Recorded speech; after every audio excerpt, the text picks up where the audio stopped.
కారణం పైన ఒక్కసారి నేను చెప్పిన మాట మీద మీరు మనసు పెట్టినట్లయితే ప్రియమైన ఆ ప్రభువును కూర్చి ప్రకటించుతున్నటువంటి ప్రతి మాట మీరు గ్రహించినట్లయితే ఒకనొక దినాన్ని మేము అందరం కూడా ప్రభువుని ఎరగలేనటువంటి స్థితిలో ఉన్నప్పుడు పాపంలో మేము అడ్డుపోతున్నప్పుడు ఇలాగే అనేక మంది సేవకులు సంఘాలు కలిసి సువార్తను ప్రకటించడానికి మా గ్రామం వచ్చినప్పుడు ఎవరో ఎందుకో వచ్చారని ఆలోచన చేసే తప్ప అందులో ఉన్నటువంటి యథార్థమైన అనుకున్నాం. మేము పూజించేదే నిజమైన అనుకున్నాం. నిజమైన దేవుడు కారణంలోనే ఆయన లోకాన్ని సృజించినటువంటి సృష్టికర్త.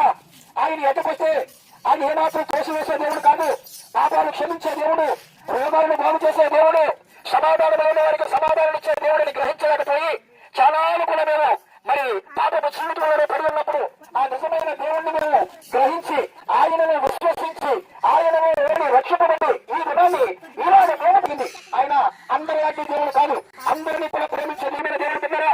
ఆయన కులానికి దేవుడు కాదు, లేకపోతే ఒక వర్గానికి దేవుడు కాదు, లేకపోతే ఒక గ్రామానికి దేవుడు కాదు. అందరికీ దేవుడు. అందరి కొరకు లోకానికి వచ్చేలేనా, అందరి కొరకు పుట్టలేనా పాపల యొక్క జీవితం భూమి మీద మాత్రం అకాలమైన మరణాలు వస్తున్నాయి. ఎప్పుడు మానవుడు ఎప్పుడు మరణిస్తాడో తెలియదు.